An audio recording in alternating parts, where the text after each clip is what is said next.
सलाम अलैका या नबी अल्लाह वअला आलिका वस्सहाबिका या नूरल्लाह। वअला आलिका अस्हाबिका या नूर अल्लाह। फरमान मुस्तफ़ा सल्लल्लाहु अलैहि वसल्लम, जिसने मुझ पर सुबह शाम 10-10 बार दुरूद पाक पढ़ा, उसे क़यामत के दिन मेरी शफ़ाअत मिलेगी। सल्लल्लाहु अलैहि हबीब सल्लल्लाहु तआला अला मुहम्मद सल्लल्लाहु अलैहि वसल्लम। हुज़ूर गौसे आज़म रहमतुल्लाह अलैह को इबादत इलाही से इस कदर शगफ़ था कि मुजाहिदात और रियाज़ात के बाद जब आपने इहयाए दीन की जदोजहद का आगाज़ फरमाया तो उस वक्त भी इबादत के ज़ौक़ व शौक़ में फ़र्क ना आया। हमेशा बावुज़ू रहते, जब वज़ू ना होता फ़ौरन वज़ू कर लेते, ताज़ा वज़ू करते, 2 रकात तहियतुल वज़ू पढ़ते। शब बेदारी की ये कैफ़ियत थी कि 40 साल तक इशा के वज़ू से सुबह की नमाज़ पढ़ते रहे। 15 बरस तक ये हाल रहा कि इशा की नमाज के बाद एक पाँव पर खड़े हो जाते और कुरान शरीफ पढ़ते पढ़ते सुबह कर देते। अक्सर एक तिहाई रात में 2 रकात नफल अदा करते, हर रकात में सूरह रहमान, सूरह मुज़म्मिल की तिलावत करते। अगर सूरह इखलास पढ़ते तो सूरह इखलास की तादाद 100 से कम ना होती, कम अज़ कम 100 बार पढ़ते। अगर बतक़ाज़ा बशरियत सोना ज़रूरी होता तो अव्वल शब रात के पहले हिस्से में कुछ आराम कर लेते, फिर जल्दी उठकर इबादत इलाही में मशगूल हो जाते।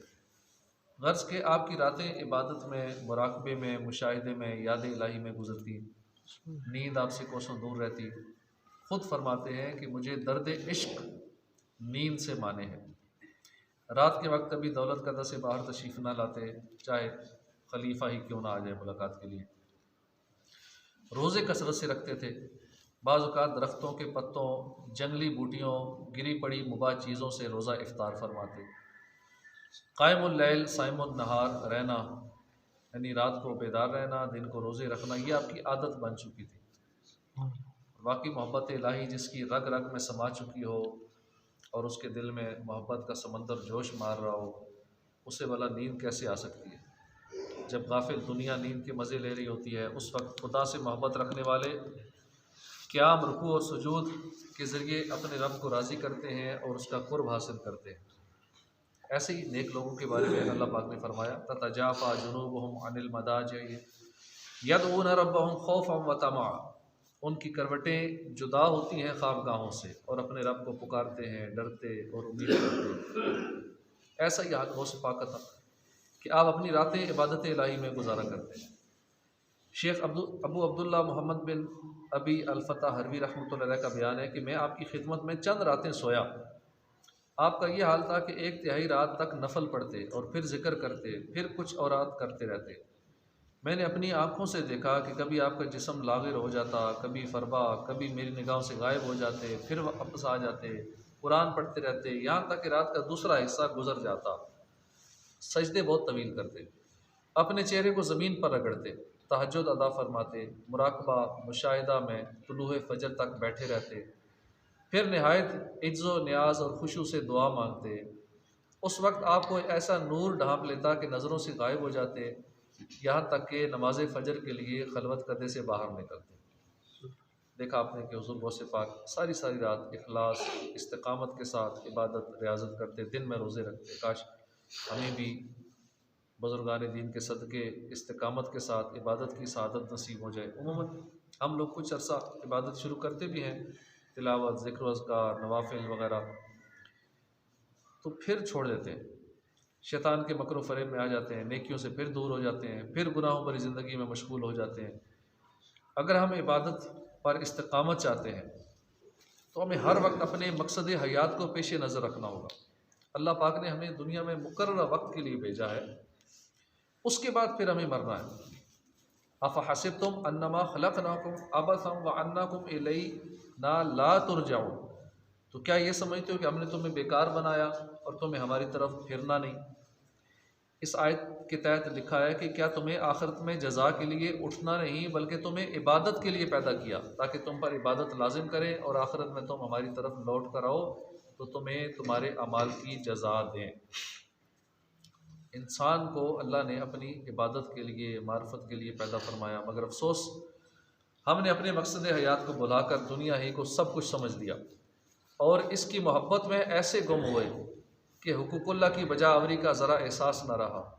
याद रखिए, दुनिया आखिरत की खेती है, इसमें जो बोएंगे आखिरत में बतौर जज़ा वही काटेंगे। अगर नेक आमाल के ज़रिए इस खेती को सैराब करेंगे तो इंशाअल्लाह आखिरत में जन्नत की आला नेमतों के हिस्सादार बनेंगे।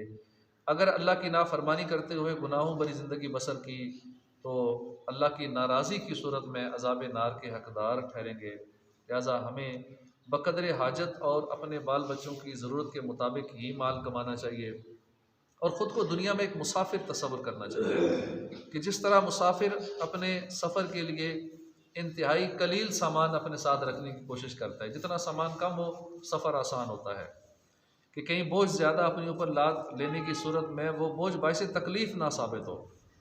इसी तरह दुनियावी ज़िंदगी भी दर हकीकत मंजिल आखिरत की तरफ एक सफ़र ही तो है। लिहाजा हमें चाहिए कि इस सफ़र में दुनिया की फ़ानी लज़्ज़तों आसाइशों का बोझ उठाने की बजाय बक़द्र ज़रूरत पर इक्तफ़ा करें और नेक आमाल ज़्यादा से ज़्यादा बतौर ज़ातिरा अपने साथ लेकर चलें।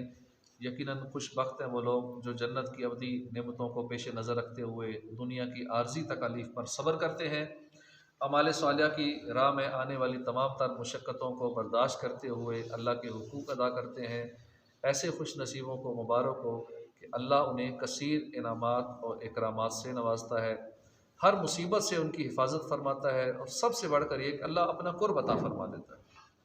हदीस पाक है, हुज़ूर ने सैयदना अब्दुल्लाह बिन अब्बास से फरमाया कि ऐ लड़के, मैं तुम्हें ऐसी बात इरशाद न फरमाऊँ जिनसे अल्लाह तुम्हें नफ़ा बख्शे। हुकूकुल्लाह की हिफाजत करो, अल्लाह तुम्हारी हिफाजत करेगा।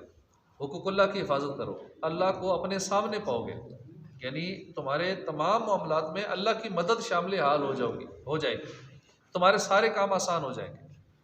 फराखी और खुशहाली में अल्लाह को याद करो, वो सख्ती में तंगी में तुम्हें याद रखेगा।